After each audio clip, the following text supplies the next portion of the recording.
Well, hello everybody. It's Dave England, the host of Wine with Dave, and I'm so used to looking up there. You're here. I am cameraless. I can't believe it. I had one of those days where everything's ready, everything's going well. 20 minutes before we go live, where's my camera cord? Missing. But it's okay, because I have a backup. Where's the backup? Missing. And I literally had it in my hands as I came home from work, dropped it on the counter, gone, 100% gone. But you know what's not gone? Proclamation Ale. And I need this right about now. Someone always has it worse. They always say that. And sometimes I feel like I'm that someone that has it worse. No, truly, there are people who have it worse. Anyway, if you're just tuning in, I'm Dave England, host of the popular cameraless, good cameraless show on Facebook, Wine with Dave. So, hey, type in where you're from. I'd like to know where you're from. And your comments show up on the screen just like this. How cool is that right there? Here's my microphone. Normally I don't have it this close, but it looks massive. So it's really not that big. It's a small little microphone. It just depends on how close you get to the camera. Anyway, oh my gosh. That was stressful. So I'm just kind of calming down. I need some honey. I need honey to calm me down. Tonight's going to be great. Look, it is wine o'clock, and it's going to be wine o'clock for the next 60 minutes. I'm glad you're all here. Again, pop in where you're from. Rick Greenwood, Manic Monday. Rick Greenwood, you are from San Diego, right? Are you from San Diego, or are you in 29 Palms? He's my buddy. We got California listening in. I've been getting people from like Florida, D.C., California, Edmonton, Canada, Greece, England, Australia. I had someone else from Philippines. People just find the show because they're on Facebook, and I tag it appropriately, and that's how they find the show. But I'm excited about tonight's guest. But before we get into tonight's guest, I'm not going to steal the thunder. This is a new season, a new look. I'm going 5 days a week, 5 days. And Monday to Friday, 9 o'clock, I have a guest every night. And I have a lot of fun. I've been doing it since April 1st. It is a blast. Through the summer, I went only Thursday nights because it was just a lot. And I was sitting here in front of a mic, in front of a camera, so many nights a week, I completely forgot what my wife looked like. I had no idea what she looked like. So I had to take time out. You guys like my... I don't even have my Wine with Dave glasses. I am so... I don't know what the word is. But this is good. Proclamation Ale, Double India Pale Ale. I don't get paid to advertise that, but... Hey, sad news today. Oh, there comes my wife with my Wine with Dave glass. She's going to pour it in there. That's cool. At least I have something. Chateau Boswell. I just heard on the way home, went up in flames because of the glass fire. California, Napa Valley, 41 years in the business, up in flame, gone, just gone. And I actually stopped at a liquor store on the way here because I wanted to kind of, commemorate them with a glass of Cabernet from Chateau Boswell. They didn't have any, so I couldn't, but no, that's not it. My wife's in the background trying to find the camera. Honey, it's not here. It's just disappeared into the ether. Listen, I'm going to start the new segment here. It's a cool segment.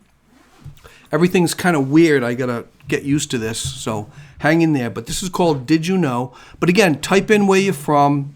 Greenwood is sunny San Diego today. Nice.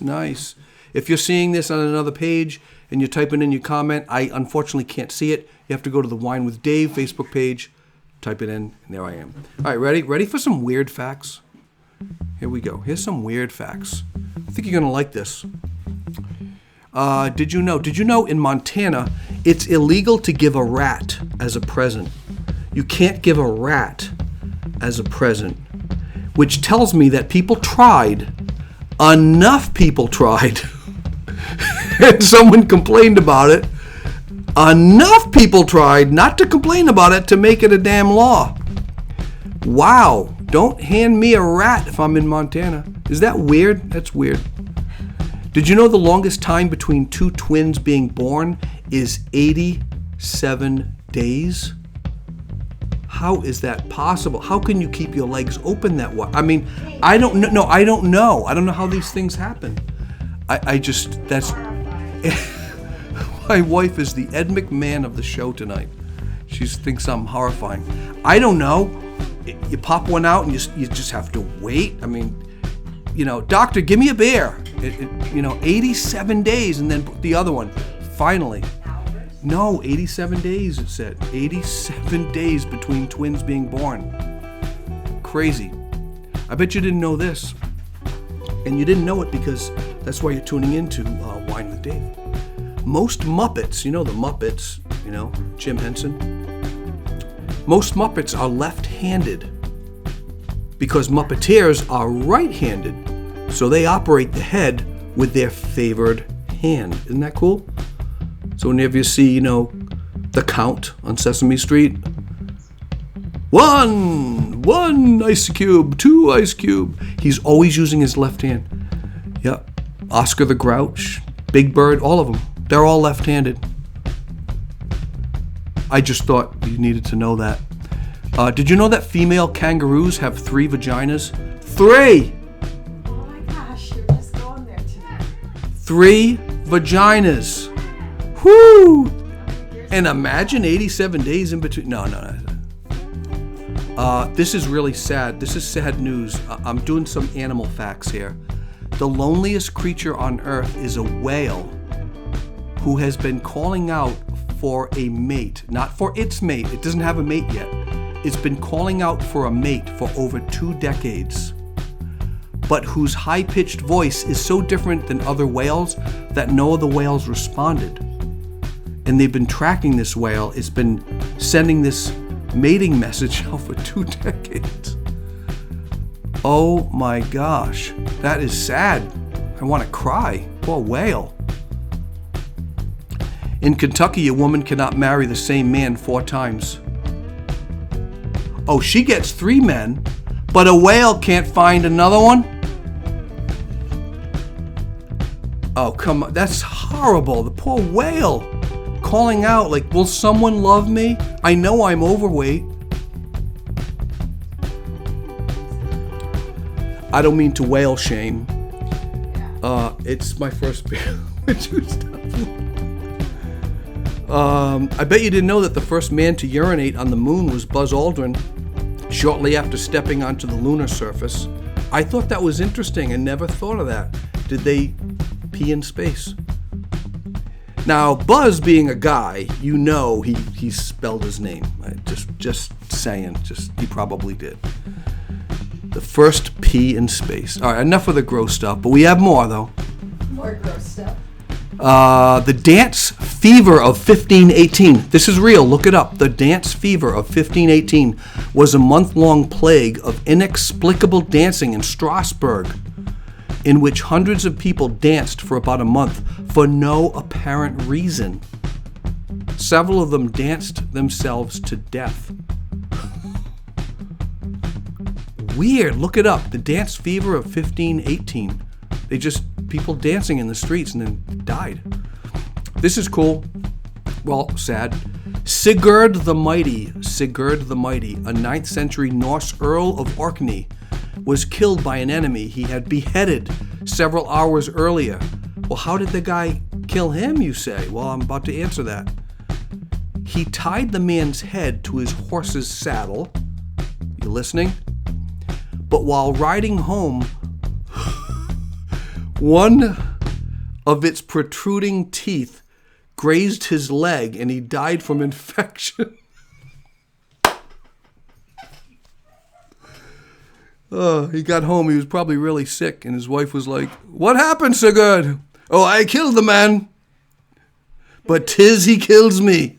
But he got the last laugh. I give him an Irish accent. I don't know. Was he from Norway? He got the last laugh. Yeah. He cut off his head, but he's grinning from tooth to tooth. In 2008, scientists discovered a new species of bacteria that lives in hairspray. Weird, huh? The longest musical performance in history is currently taking place in the Church of St. Burkhardi in Hallsbracht, Germany.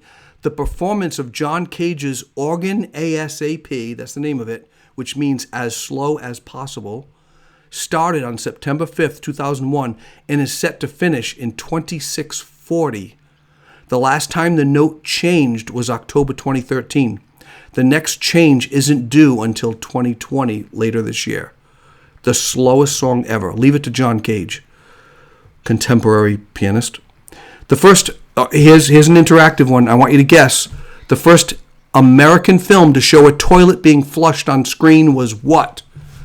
Just say it. Just say toilet and what movie you think it was. Second interactive. During the 1980 siege of the Iranian embassy in London, hostages had to decide among themselves who would be the first two released, because they said two can go. The two chosen, a pregnant woman, and the second was a man, but why did they let him go? Why did all the hostages decide to let him go? He was annoying. It's funny. So guess, just say hostage and put your answer. And lastly, in Maine, it is illegal to park in front of a very popular eatery. I'll just say that. What is that? In Maine only. Interesting. Well, there's... Oh, wait. I didn't even fix this. This isn't even right. Hold on a second. It is not episode... It is episode 72. I just noticed that. Episode 72. All right, ready? Who wants to guess? Anybody guessing here? Manic Monday, Sonny? Rick Green, a double IPA, 8.5. Yeah, I think it is. All right, I'm going to give the answer because no one's guessing. No one's guessing. The first American film to show a toilet being flushed on screen was Alfred Hitchcock's Psycho. All right. During the 1980 siege of Iranian embassy in London, hostages had to decide among themselves who'd be the first two released. The first, obviously, a pregnant woman. The second was a man, but why did they let the man go? Anybody guessing? This person just said toilet, question mark, Gone with the Wind. No, that would be a fart, maybe. I don't know. But that was clever. I just thought of that just now. Anybody know? Why did they let the guy go? Anybody guessing? I'll tell you. The man whose loud snoring at night annoyed all the other hostages and the terrorists. They said, yeah, let Larry go. Yeah, Larry, you go. Well, then you'd probably get let go. I'm live, honey. They can't see you. In Maine, it's illegal to park in front of what? Anybody want to guess?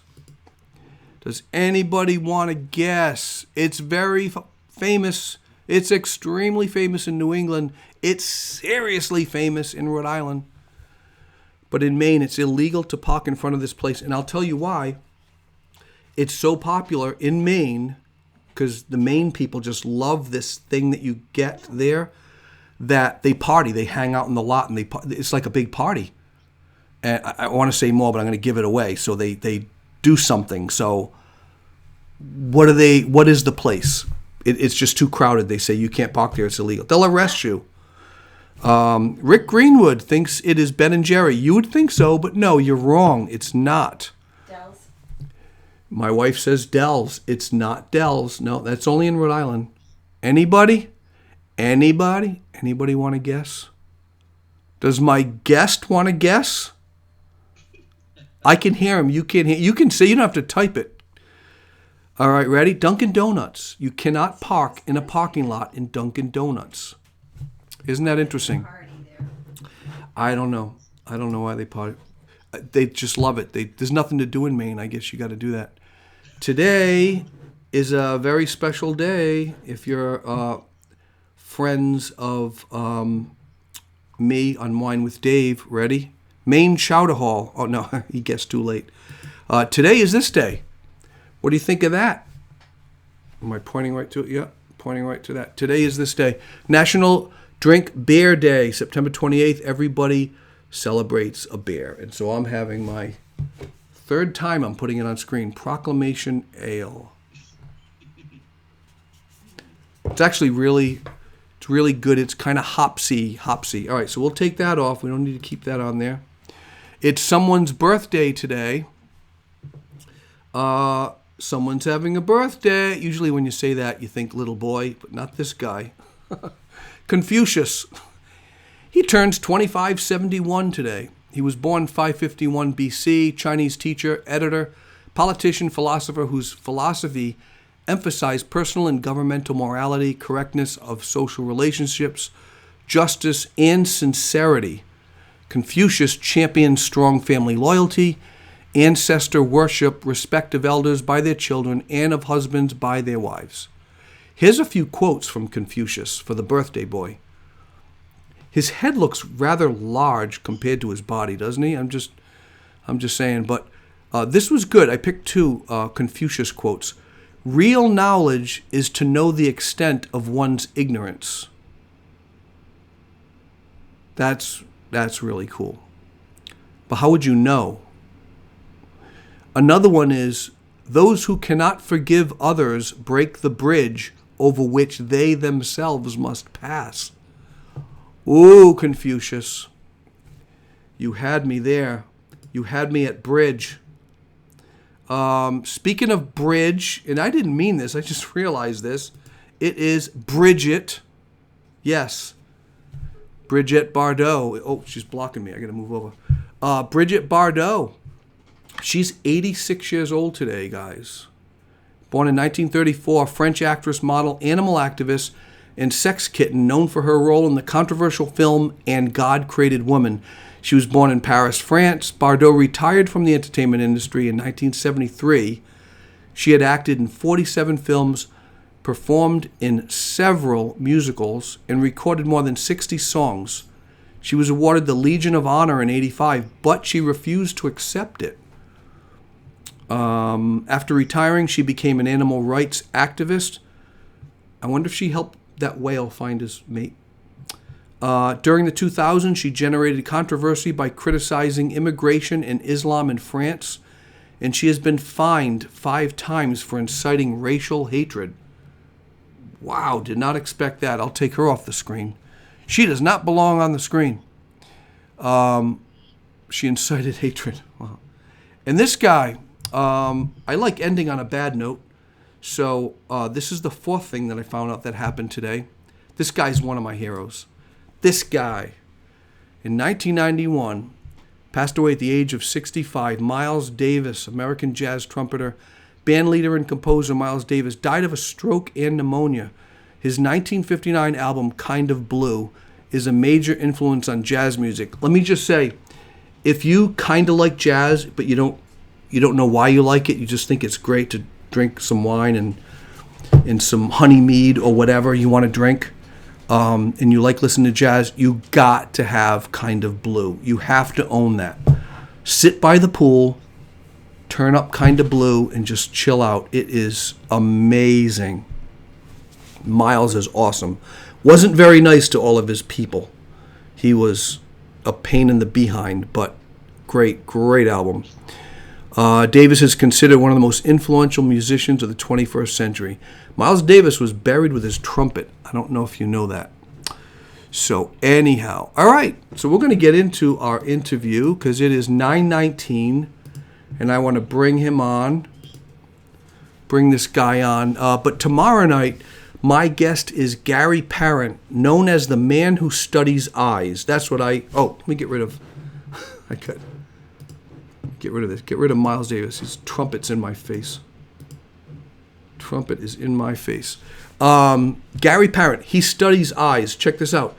If you take a close-up picture of your iris, take off your glasses, text it to him, I think for a fee. I don't know how he works it, but he will study your eyes, and he will tell you what's going on with your body inside. Like, oh, you've got diabetes, or you've got It looks like you might have some liver issues, do you? It's kind of like he's I don't know what you call it, not a faith healer, or what do you call it? The people of the future, the palm reader or whatever. But he's an iris reader. And tomorrow night, tune in. He's really interesting guy. He kind of knows his stuff. And I never even knew this stuff, but he can tell by all the spots and the rings and the colors, and it's going to be awesome. But tonight you're in for a treat. You're in for a really awesome treat. My guest is Calvin Alexander. He's in the house. A beekeeper and producer of natural, raw, and unfiltered local honey right here in Warwick, Rhode Island. Calvin, along with his wife, Kerry, who's my niece. Hi, Kerry. There's your 1 second of fame. But if you come on, you'll have 45 minutes of fame. But I doubt you will. But you could pop in. They both own and operate Bailey Beatty Apiaries. They produce delicious honey. And my personal favorite is a spicy honey that gets kick butt the more you leave it in the fridge. And one of his beehives is actually named Beyonce. Check it out.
There he is, my man, Calvin. How's it going? I'm good, and you? Yeah, can everybody hear him?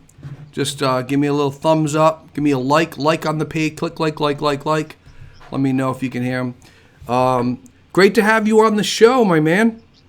Yeah, it's a pleasure being here. Yeah, absolutely. So I know you pretty well. We see each other at family parties and stuff. But, I heard about what you do, and which is fascinating that you're into bees. Tell me about when you were a kid. Did you ever get stung by a bee, or what was the fascination with bees starting out? And what got you into it? Yeah, so as a kid, I never really got into, had any interest in bees and all that stuff. But after I left secondary school, because I'm from the Caribbean, so rather than say middle school, we say secondary school. I went to an agricultural college, and while there, I got did a lot of theory about bees and all that. Yeah. And during the summer break, we pretty much shadowed agricultural officers in the field. And I remember this gentleman, he captured a swarm. He was wearing jeans, a short sleeve white t-shirt. That's all he was wearing, and he captured a swarm of bees and put them in a box. And I thought that he was like the craziest yet coolest person ever. And we also saw the extraction of honey. And then since then, I'm like, oh, this is so cool. I would like to do this someday. So that's that what got my interest in honeybees really going. Yeah. So is there a lot of bees down there, and do people actually do that? Yeah, they're established beekeepers. Some guys who've gone to international shows, honey shows, which actually is a thing. And I've honey show. That's okay. Yes, I've gotten medals and commendations and stuff like that. I bet that whale probably shows up looking for its honey. Oh, where's my mate? Wrong honey. Get out of here, whale. That's sad. Hey, Kay Stock just came on. Hey, Dave. Hi, Kay. Thanks for tuning in. This is all about honey and bees tonight. So even so, you're here in the States. You get married. What was it that so it drove you? That was your goal to like eventually you're going to start a business, or you just wanted to do it as a hobby? It was a hobby. I like bees, and before we bought a property, I always wanted a property that would have some room, because I learned that in the United States you could keep bees on residential properties, obviously with certain criteria met. So when we got this property, I'm like, okay, we're gonna have bees here, and I started doing my research, because coming from a tropical climate to a temperate climate, with the change in seasons, the management would obviously be different. So I did all my research, and it turns out there's an association in Rhode Island that provided classes, or we call it bee school, during the winter months. So we both enrolled into that. So we got exposed and we understood, basic management of bees during the winter months, during the different seasons. And within, we bought the house in December. So the spring right after that, we started off with 2 beehives. Wow. That must have been exciting when you set it up. How long did it take to actually set? Did you have to build it, or is it a kit you just set up? You could you could purchase a kit. You could purchase the beehives I had already put together, or you could just buy the kit and by getting nails and everything, and you put it together yourself. Then your starter pack, you'll get, we call it a package of bees. It's a box with probably 3 pounds of bees, which might be 10,000 bees and a queen bee. And wow. That's your starter kit. And from there, that colony is going to grow and establish itself until you have a booming hive that potentially could produce honey. So the original, what is it? Just a box of bees, but they don't produce as much. They have to keep, Yeah, it's just a box of just bees with a queen, and then you get your beehives with the frames. But the frames is just like a straight foundation. There's no honeycomb, so the bees have to do everything from scratch. They have to build a honeycomb. It's a long drawn out process. Sometimes you might not get honey during the first year. So maybe from the second year onwards, after all that hard work is done during the first year, you might get honey from the second year. But there are people who have gotten honey during the first year. Really? Yeah, the wow. first year is pretty much learning. And for us, everything went wrong during the first year. But it was a learning experience. We've gotten very much experience and seasoned after the first year. So is it like really important that you launch this new beehive at a certain season, or does it not matter because they live throughout the year? Ideally spring, but given in the Northeast you have a fairly short season, so you want to start in spring to give yourself, or give the bees, I should say, the longest possible time to go establish themselves, so that when there's a big bloom of flowers, they could start bringing in the nectar to make the honey and all that sort of stuff. But you want to start as early as possible in the season, so early spring. Here, depending on the weather, it's like mid-April, maybe May. But you can also start June, even July, as well. But ideally, you want to start the earlier you start. It gives you a longer season. Wow, that's cool. Kay she just tuned in here. She goes, I've seen videos of honey being extracted. I love raw honey, not the refined stuff. So what is the difference? What do they do? Because I haven't studied that. What's the difference between a refined honey and just the raw? So there's raw honey is pretty much just honey that like I produce raw. Well, the bees produce raw honey. It's just honey that's been extracted, and you just run it through a strainer to remove pieces of wax, maybe bee parts and stuff like that, and it is bottled. So that's raw, unrefined honey. Now, store-bought honey is somewhat different. Store-bought honey, if you notice, store-bought honey is a consistent color all the time. So some bit of blending takes place, and there's also pasteurization and also ultrafiltration. Mm-hmm. So that's one major difference. And there's a lot of talk now. Actually, honey is the 3rd most adulterated food in the U.S. Behind olive oil and milk.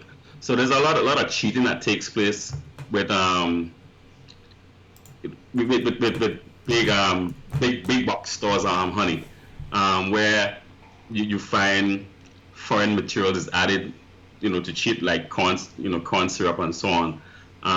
And the issue in the United States is that there's no widespread like testing to find out who's cheating and who's doing what. So you're better off getting your honey from like a local beekeeper, someone your raw unfiltered honey. So why would they put the corn syrup? You said they.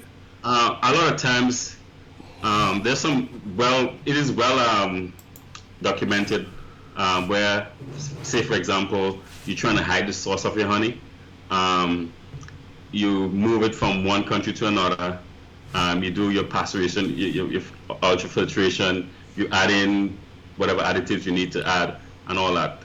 In the past, people would find you could have found out where honey came from based on the pollen in it, but they found ways around it. Anything to cheapen it or just make more of it, right? It's big business. Yeah, it's big business. There's an article that I read just a couple days ago. At the end of the show, I probably could lead you to that article. Yeah, absolutely. But is it time consuming? Like when you started, did you think, "Oh, this will be fun. The bees will do all the work"? I bet you did think that, right? I knew there's some bit of work involved, but I'm in too deep now to say it's time consuming, but it does take some time. But ideally, I go into my beehives once every 7 to 10 days. And as a beekeeper, you have to remember that bees are pretty smart creatures. They have their own social structure and all that. And regardless of what your schedule is, they're gonna do what they need to do. In early spring, bees tend to have what we call a swarming instinct. So if a colony expands and is really booming, then nature takes its course. So in nature, in order for bees to spread their range,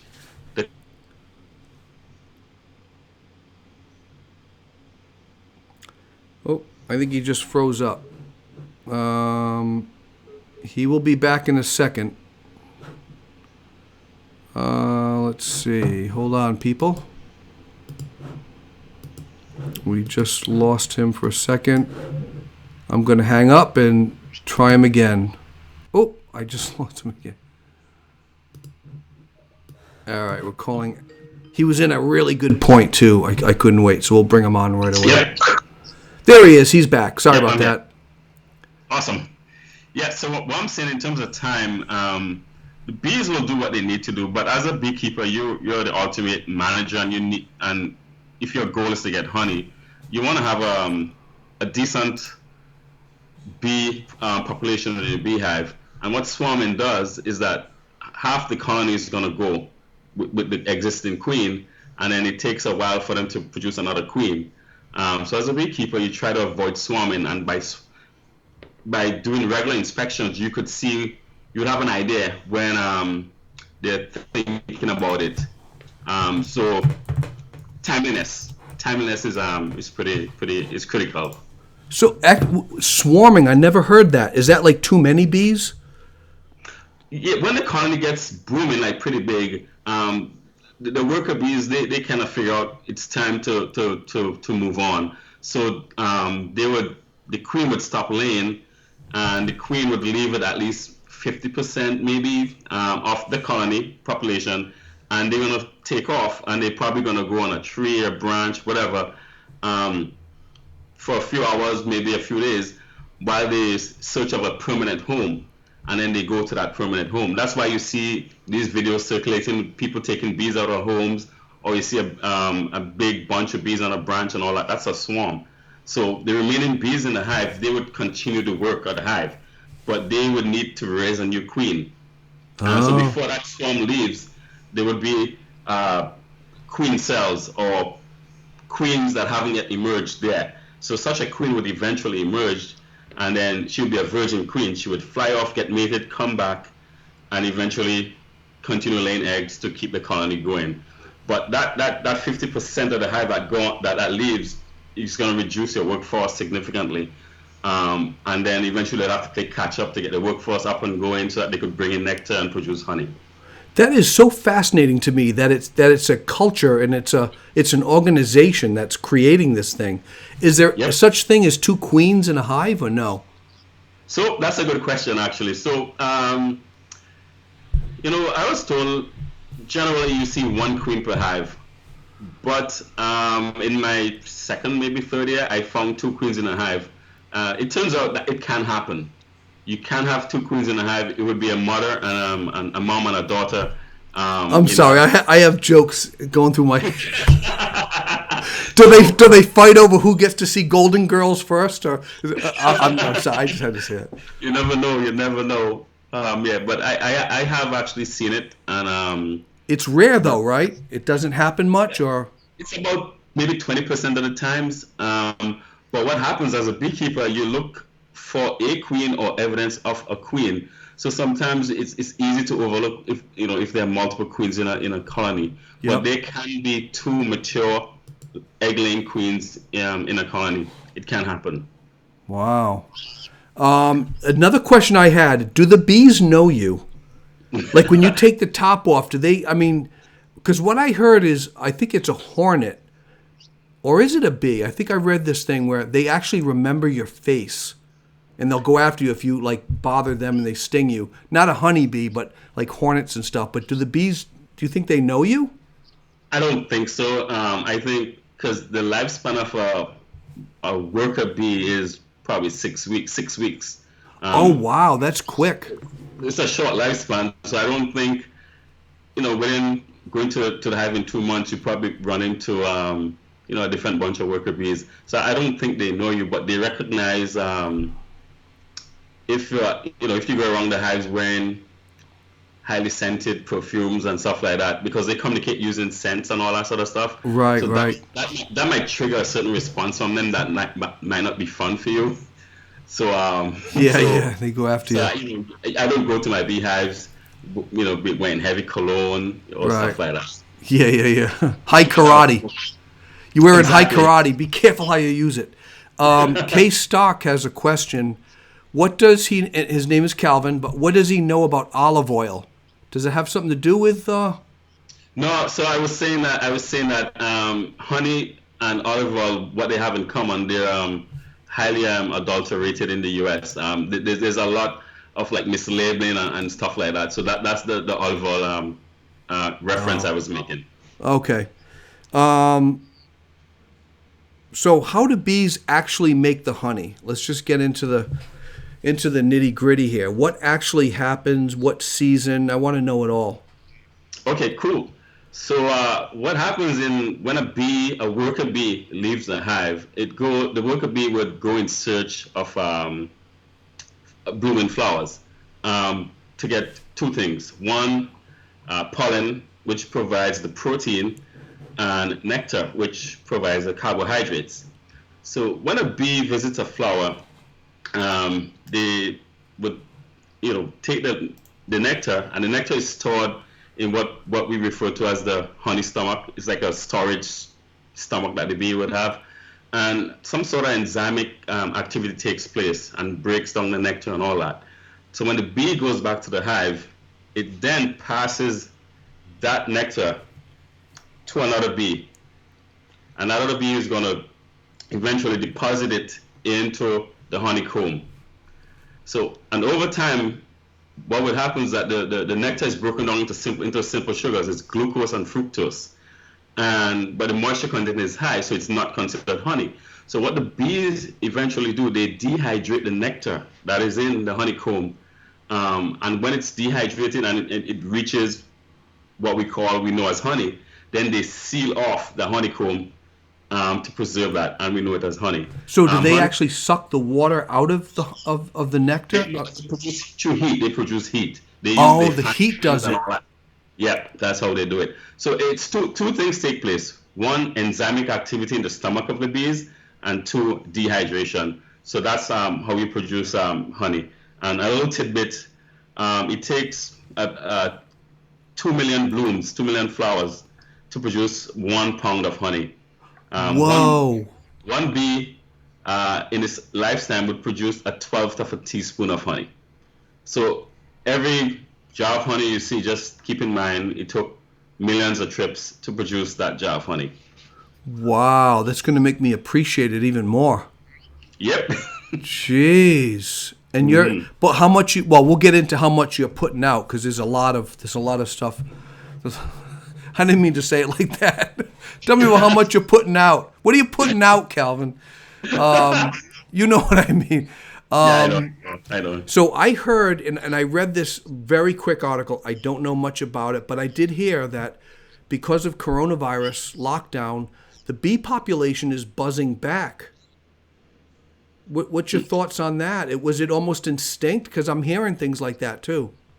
I think some years ago there was like a lot of talk about we need to save the bees. Bees are declining, with good reason, because there was something that was called colony collapse disorder that got attributed to a pest of bees that we call a veromite, environmental degradation, and so on and so on.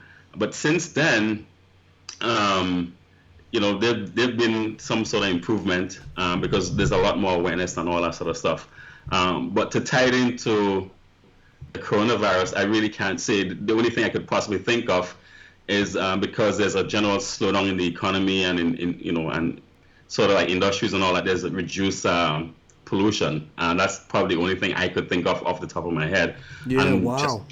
Just maybe that had a positive impact on sources like plant life, that the bees would forage for pollen and nectar. But right. So we have somebody right now. Where does Calvin live? Can we buy his honey? So, Kay Stark. I think Kay, where are you? Are you in Warwick, Kay? Put down where you're from. Just type in. And actually, anybody listening, just type in where you're from. Like to know. Give me some likes. Follow me. I have all kinds of cool guests on. This is Wine with Dave, and I'm interviewing Calvin Alexander from Bailey Beatty Apiaries. Yeah, so you're in Warwick, Calvin. So, Kay, he's in Warwick if you're there too. So, I've got underneath your name, your Instagram is Bailey Beatty Apiaries. Yep. Kind of a long name. But can I put your phone number there, Calvin, too? Or do you want people to email you? They could direct message me on Instagram. Okay, direct message on Instagram. 794. Yep. Facebook. Okay, so yeah, just go to Bailey Beatty's Apiaries. It's right underneath his name. Just take a photo of your phone, unless you're on the phone. Let me see. She's saying, darn, honey is nature's gold. Yeah, it is really. That was one of my, when I do my strange facts, did you know? Mm-hmm. One of them was honey is the only food that can't go bad. I think that's fascinating. Kay Stark is in East Greenwich, Rhode Island. Beth Brown is in the house. Beth Brown, West Warwick. Hey, Beth, how's it going? The family showed up.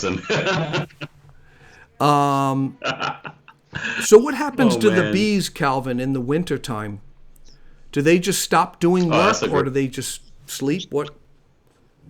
So wintertime, bees get into a formation we call a cluster. So what happens is that if you could picture a huge mass in a beehive, so they cluster together and they vibrate their muscles to create heat. So that's what they do. They don't hibernate. So bees don't hibernate. So they just form a cluster and keep themselves warm. And on warm-ish winter days, you might see one or two bees like fly out and then right back in. They go out, they relieve themselves, and then go right back in. And what happens is that the cluster moves in the beehive. So winters, you really want to have enough food stored in the beehive. So the bees would move, the cluster would move, to find the food, and survive until spring, until they could go back out in the springtime and forage again. So explain to me the cluster. Is that the one shelf of wood that they're in, or is that the whole box? The bees themselves form a big mass, a big ball mass. So that mass is called a cluster of That whole, bees. okay, all right. Yeah, if you could picture like an onion, different layers and all that. So you probably have the queen somewhere in the center of the cluster, and all the bees just forming a big mass, and they're vibrating their muscles to generate heat, and that's how they keep warm.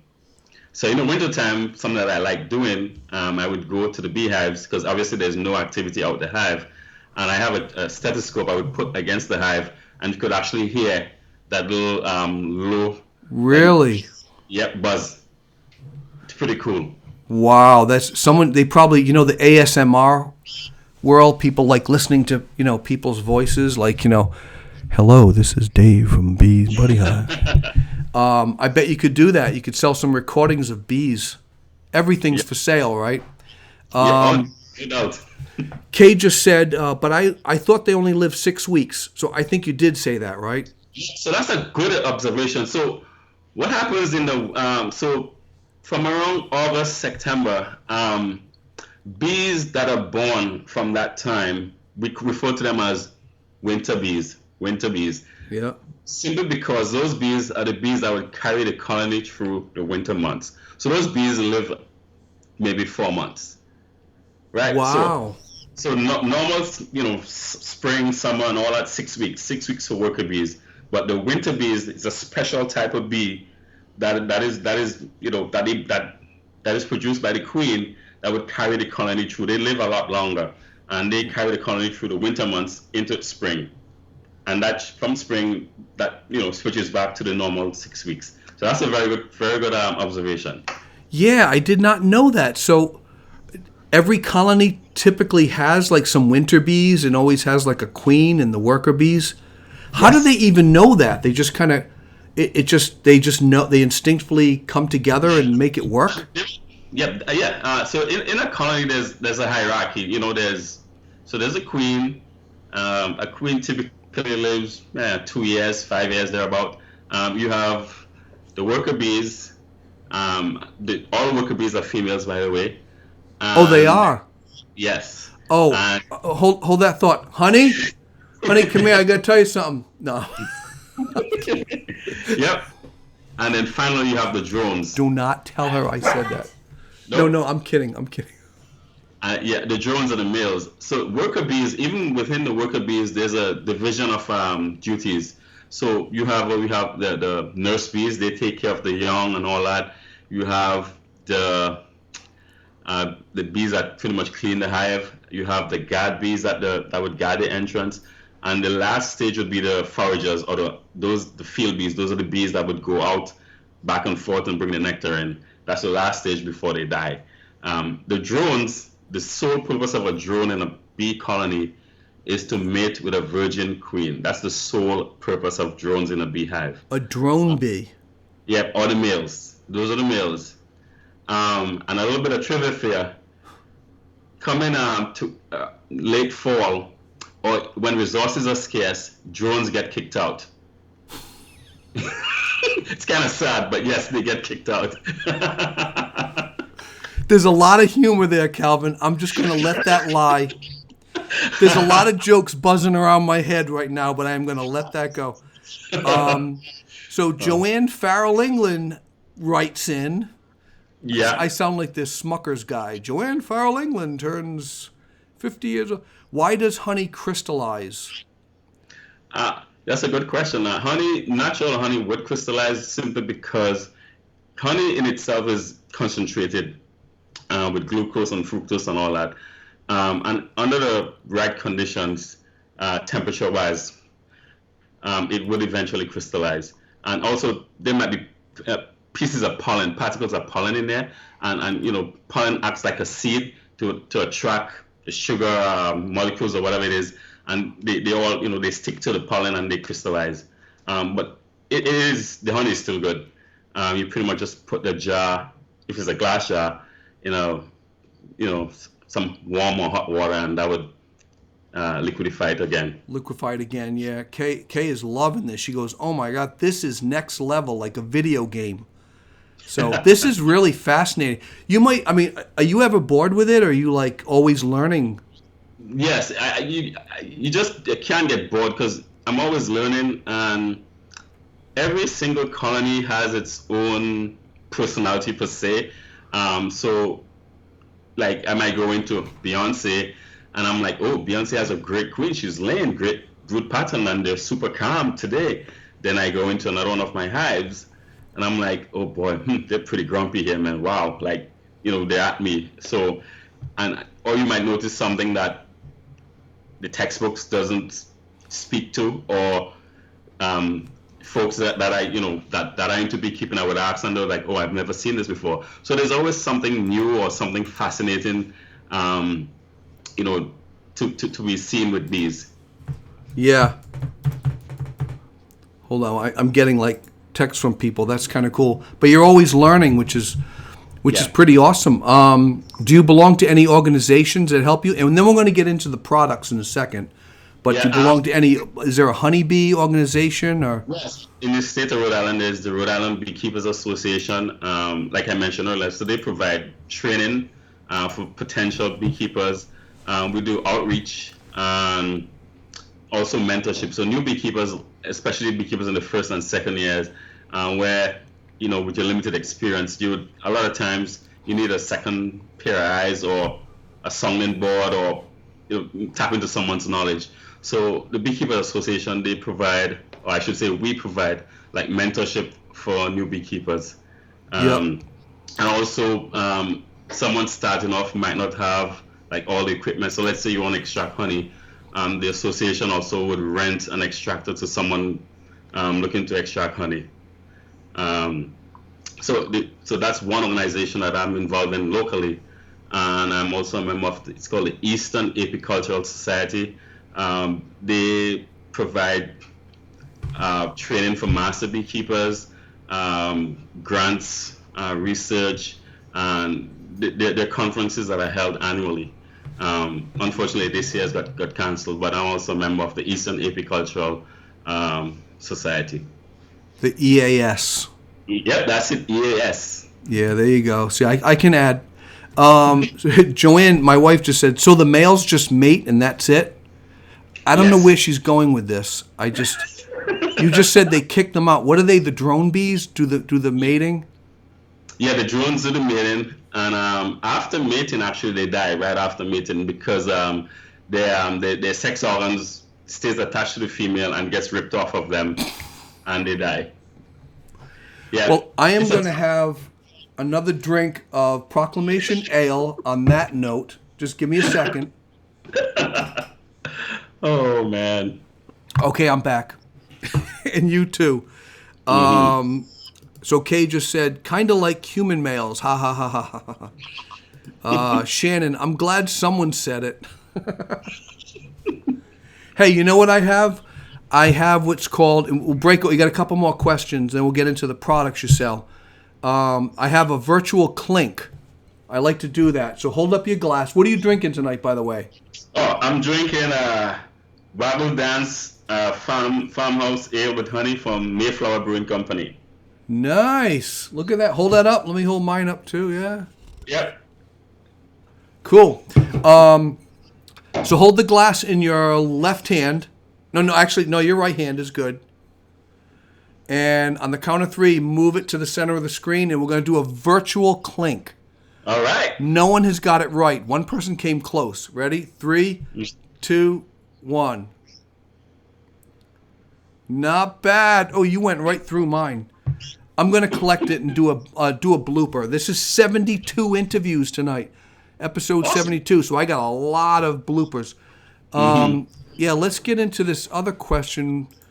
Did you ever get stung?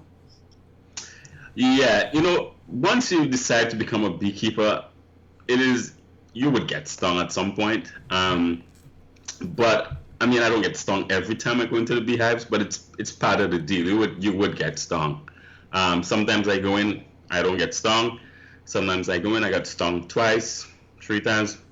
But it's part of the deal. Yeah, it's way better than having a night with the queen, though. Let me just tell you.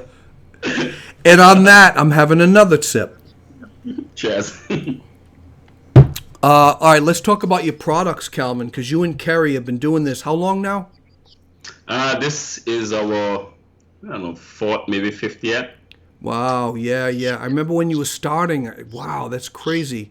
So, what products is it? Do you have all kinds of flavors, or is it just? Are you a traditionalist? For now we're just doing extracted honey. We typically sell in a 16-ounce jar. And also, last couple of years I've been doing comb honey. That's the honeycomb. And on a very limited scale, I have been doing 3-ounce jars. So those are perfect for small gifts, wedding favors, whatever it is. But if someone's interested in that, you sort of want to reach out early, way in advance, because honey is a seasonal thing. You only get honey so many months, so that we could have that set up and put aside. So it's pretty much 16-ounce jar. I can do a 3-ounce jar, and comb honey. So 3 and 16. What are the price for the 3 and the 16s? The 16-ounce we sell for $12 now, and the 3-ounce $3.50 a jar. Yeah, it is. Everyone out there, it is well worth it. I had it. It is really, really good. This local honey. Yeah, and I do hot pepper honey infusions. I can't legally sell it. It's done for my own personal use. If I consider you a friend, you'll be fortunate to get that as a present from me. How come you can't sell it? Hot pepper honey, come on. There's a certain level of certification and so on that needs to happen, food handling and all that. In the future, we'll probably look at doing it for sale. Yeah. Is that in the future though, that you want to be able to do that? Yeah, we'll probably do. Yeah, for now, I like the hot pepper honey. I do grilled wings with it. I do wings with it, or even mix it with barbecue sauce. It's amazing. Actually, it's really good. All right, so everybody listening, I had some, but it was a gift, so it wasn't for sale. He didn't do anything illegal, and it was the hot pepper. Was it hot pepper or just hot honey? Hot pepper, yep. Oh, man. And my wife was even saying, you keep it in the fridge longer, it actually gets hotter. Mm-hmm. It's really amazing. Got some questions here. Let's see. Beth, do you know Beth? I know that name. Do you think they know that name? She says, it's amazing. It is amazing. K-Stock, make the 16-ounce $20. It's worth it. Cool. So, go to follow him on Instagram and just DM him, and you place your orders, because I'm telling you, this is really good honey. Polo Martins, what's going on, dude? Polo Martins, is it a myth or is it factual, Calvin, that eating local honey helps with allergies? Good question. That's a good question. So I'm gonna firstly say that I am not an allergist. So, but I do know people who have said it helps their allergies. So, based on what people say, I actually have a couple return customers. They buy a lot of honey, and he says that it absolutely helps his allergies. He said that there were times he could not go outside because he would break out in crazy rashes and all that. But local honey has helped him. But like I said, I am not a professional in that field, so I can only repeat what was told to me. I can't say beyond a shadow of a doubt that it is. So yeah, because I heard the same thing. Like if you grew up in a whatever neighborhood, and the local honey will help with your allergies there. But where does local stop? Is it by neighborhood, by state, by 10-mile radius? What is that? I don't know. That's a good question.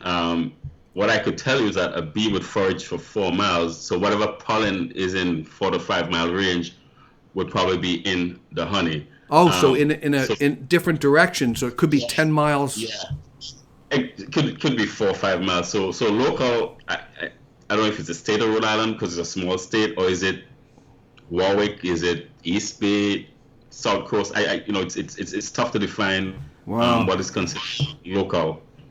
That's cool. Another question, and everyone, fire away your questions because I got them here. I love spicy stuff. How can I get my hands on this? Well, Kay, you can't. You can't get it. But could you, Calvin, are you able to sell honey to Kay and then say, hey, this is what I would do. I would add this to it on your own. Is that legal to tell someone? We could barter something. I don't know. We'll figure something out. You heard it here first. You can barter something. Bartering for honey. Let's see. Paula was asking, thanks. It's worth trying. The worst that can happen is eating natural honey. Yeah, it's really, really good. There's something about honey. It's just it's so pure. It's like the oldest food almost, right? I mean, it's just been around forever. Yeah, it is good. And the crazy thing is, when I first started this, I would visit a beekeeper and they would give me, hey, here's some of my honey. So to me, all honey was sweet. But now I've become a bit of a snob, I would say. Because in the spring, you get a lighter colored honey that has its own unique taste. In the summer, it gets almost amber. Yeah. And in the fall, it's a dark, heavier honey. And my personal favorite is the dark, heavy honey in the fall. So I'm kind of critical of honey these days, Because you're a Caribbean guy. I could pick up on different flavors in the honey. Like, once you have them lined up in front of you, then you realize it's more than just sweet. It's sweet with a certain flavor to it. Wow. Is it thicker? Is the viscosity of it thicker in the? The late season honey, the fall honey is a darker, sort of heavier honey. The taste profile is completely different. Like the spring honey is like lighter, more floral. You know what? A buddy of mine described spring versus fall honey as having just having meat versus having a well done steak. So that's how he described it. So he clearly likes the autumn honey. Yes. So yes. How much do you have of that right now? Do you have enough to sell enough? I have limited amounts of autumn honey because this year I gotta swing by.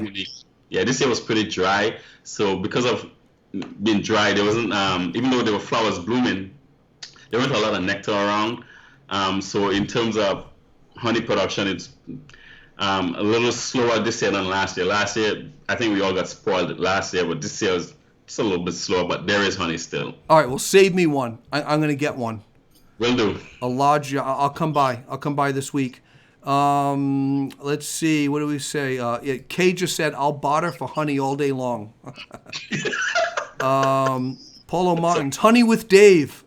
Yeah, that's my spin-off, Paulo. I'm gonna have a spin-off. That sounds good.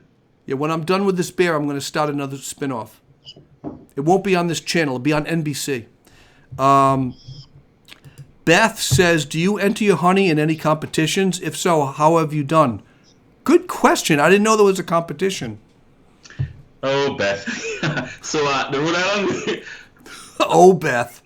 Yeah. So the Rhode Island Beekeepers Association and, most organizations, in order to keep their members, quite interested and occupied and all that, they hold what we call honey judging competitions. So the Rhode Island Beekeepers Association, for the past, 3-4 years have done that. And I have entered the honey judging competition, and I have gotten medals every time I participated. So how the competition is done, you would enter your honey into the competition, and you have different categories based on the color. So you're going to have light, you're going to have amber, and you're going to have dark. So once you put that bottle in that competition, you're judged on a lot on certain criteria. One, the moisture content.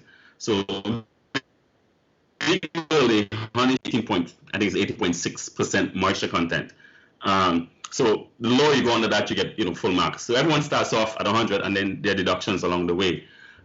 You also judge on the fill of the jar. The jar must be perfectly filled. There must not be any bubbles or foam at the top of the jar, no foreign material in the jar, no fingerprints on the jar, no honey under the cap of the jar, and so on. So based on those criteria, you get a score, and the top score for each color class would get a medal. So that's our honey judge in a nutshell. Oh, Dave, I can't hear you. Oh, I'm sorry. Had me on mute. Is that something that you're not into because it's too like political or something? Or are you... Cool. I have done it and I've won prizes, and it is done at the association level and even at the Eastern Apicultural Society level. There's a big honey judging competition that I'd hoped to take part in this year, but it got cancelled. And on the international scale, there's the London Honey Show, which is, I think, the biggest in the world, where people from all over the world would enter their honey in various categories, and they're awarded ribbons and all that. So it's good for bragging rights, and it also tells you, yes, I did a good job extracting honey, making sure that the bottle is perfect and well polished and filled right and all that. So it pretty much makes you feel good about doing a good job. That's awesome. You got to put that label. You got to add another sticker that a winner. Like if you won, stick that on the side. Yeah. I'll tell you, if you go to a farmer's market and you see one honey guy and then another guy won an award, I'm getting that guy's honey. Absolutely. Yeah. Let's see. Kay just said, nothing better than raw honey. I love the gritty taste too. Feels natural and fresh. And then Shannon says, Aubrey is up past her bedtime. TMI. She is going to be in trouble later, but she would like some honey. Yeah, Aubrey, if you're listening, you just won a case of honey. No. That's cool. I love Aubrey. She's awesome. Devin Michelle Glasgow, listening from Trinidad, dying to taste your honey. Yep, it's a good friend of mine. Yeah, all the way from Trinidad. That's cool. Can we buy honeycomb from you or just the honey itself? Talk about the honeycomb. So the honeycomb, I might have maybe 4 or 5 pieces here right now. It's like $1.50 per ounce, and the sizes range anywhere from 7 to 14 ounces, maybe 16 ounces. This year was a little different than last year. Last year they built up like really big, thick honeycomb, so it was pretty. I got like really nice, big square pieces, but this year was a little different. So they're slightly smaller, but so it's all in like a sheet, and then you like cut it up like brownies and just sell it. Pretty much, yeah. Because you gave me one, and it was. I'm telling you, and I'm not talking to you now, Calvin. I'm talking to everyone listening. It is unbelievable. You're eating it. It's like the nectar of the gods. Really, it's delicious. And it's chewy, like the honeycomb just kind of melts. Oh, man. Yeah. Great stuff. You could try it with on a small piece of toast with a soft cheese, and then you cut it thin and put it on top of that. And like you eat the wax and everything because it's so thin. It is rich. Yeah, it is rich. So delicious. Yeah. And probably brie. It's probably good with brie. Yep. So let me do a little pairing here. Brie, your honeycomb, and like a white wine. A nice white wine would be like, sit by the pool. Oh. Yep, sounds good. So Kay Stock says, I've never tried it, but I saw it at Walmart and thought I could do much better. She says, haha. Yeah, do not get Walmart honeycomb. No, unless it's post honeycomb cereal. But don't get real honeycomb. Are you kidding me, Walmart? Anyway, this is great, man. Plans for the future? Last question. And any questions you guys have, type away. We'll ask. But this is my last question. What are your plans for the future, Calvin? I think we're gonna eventually move towards adding more products. Like the infusions would be something for the future. And in terms of maybe expansion, currently have like 10 beehives. And so we'll probably try to expand. But as of now, we're trying not to overwhelm ourselves with what we're doing. So once we've gotten a good hang of this, we'll move on. And not only that, I want to get on the inside to produce Bailey Beatty beer from my honey. Yeah. Yeah. That's awesome. So let's see what else we got. Sorry, Walmart. Brie, speaking my language, Dave. Yeah. My wife bought some brie. It was real. I'd forgotten how good brie was. You just cut it out. It's just so soft and great on a cracker. But with your honey, yeah. I'm down to include some honey products with my sessions at the studio. So I want to partner you with Kay Stock. She's a photographer, and she has parties in her studio. Beautiful studio. Awesome. Where she photographs women, kind of like ladies' night out type of thing. Not exactly, but she'll fill you in on the details. But that would be great to have honey. Absolutely, yep. Have honey with your honey sessions. That'd be awesome. Calvin, thank you so much for coming on. It's 10:10. We went a little late, but great conversation. Yep. Awesome. Thank you for having me. Really appreciate the invitation. I love this a lot. No problem, Calvin. So to follow Calvin and Kerry with Bailey Beatty Apiaries, just go to Instagram. Take a picture of that right now because it's right over there. Do that. And Aubrey, pick up your phone and push the camera and hit picture. And take a picture and tell Mommy, I want a lot of it. I want gallons of it, Mommy. Do it now. Buy it now. and Aubrey, take the green paper out of your mommy's purse and anyway, everyone's saying thank you. Beth Brown, thank you. Paulo Martins, thank you. Dave and Gail, thank you. You're welcome. Yeah, go ahead and follow me if you haven't followed my page. Go up and follow. Likes are good, but follows are love. Thank you, guys. There's a lot of people watching. I shared this out to like 29 pages, so it's a lot. There's hundreds of people watching this right now on other pages. Let me see. Kay just said something. Wax lip balms. My ladies would love that. Is that something down the road? So with the bee, I actually make from after I extract the honey, whatever beeswax remain, I make wax circles. And a couple winters ago, because wintertime is pretty slow, we made lip balms for ourselves. But we haven't done it such a scale where we could, sell. But we've put them in gift packages for friends and all that. Yeah. So it's like the testing ground, so to speak. Yeah, check it out. But we've done it before. I think this winter we might experiment with soap, but we'll see. We'll see what happens yet so far. But that's honey soap. That'll be awesome. Shannon says, Dave, there is no green paper in my purse. I have a daughter. Don't I know it? No green. Well, Aubrey, there's a white plastic thing. It's plastic, and it's got a magnet strip. Take it out and mail it to Uncle Dave. No, go. Seriously, all kidding aside, Bailey Beatty Apiaries on Instagram. Do you have a Facebook page, Calvin? Bailey Beatty Apiaries on Facebook as well. All right, and if you can't find it, actually, Calvin, why don't you put the link in the comments? Just go in there, have Kerry do it or you, and just type it in. Everyone can find you, and hope you have some good sales this year. But save me a large jar of that honey. I want to get not the amber, the what is it? Dark. The dark honey. Yep, I have that. I extracted. I think it was a couple of days ago, and so I just bottled out some today. So I'll put one aside for you. All right, good. And Kay just said she'll buy some too. Anyone else? They're going now. They're going quick. She says, I love supporting other businesses and any self-care, natural stuff. 100% yes. Awesome. Thank you guys for coming on. Calvin, stay on. I have what's called an after party right after the live feed. Just stay on Skype for a few minutes. And sounds good. Nice. And I have a closing joke and some thoughts. So thanks, awesome. Calvin. Thanks for coming on.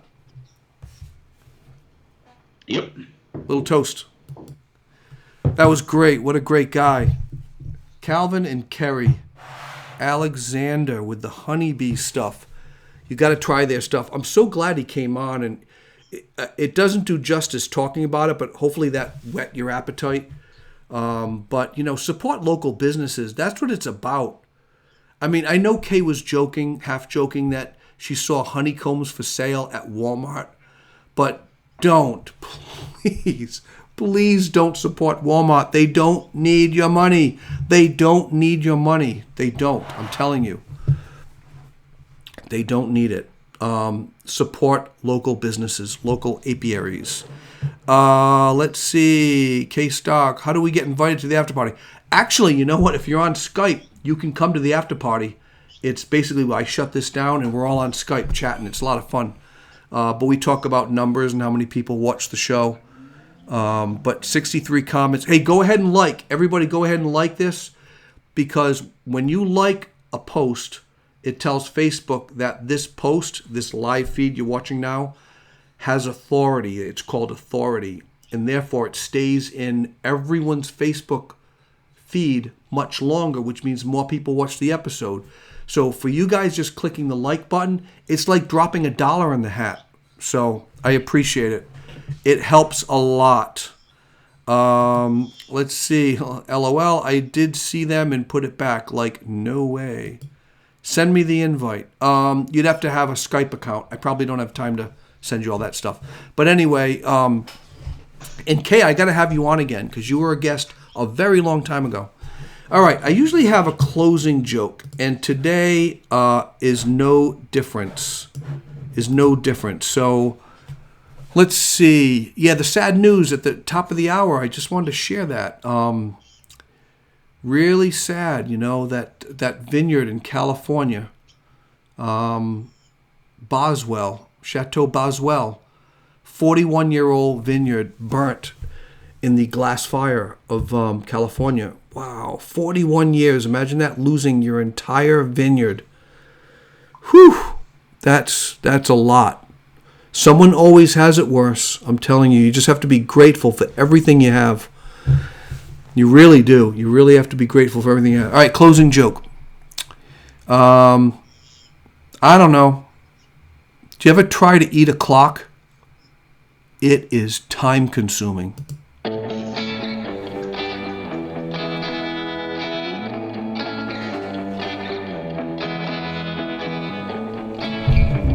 It's time consuming.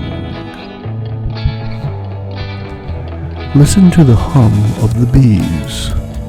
You're listening to tape 17 of the ASMR Bee Buzzing. Take care. Everyone has an expiration date. Treat each other with love and respect. Tomorrow night, the man who studies eyes. Really, really cool. 9 o'clock. Put it in your calendar. Put it in now. That's the buzz.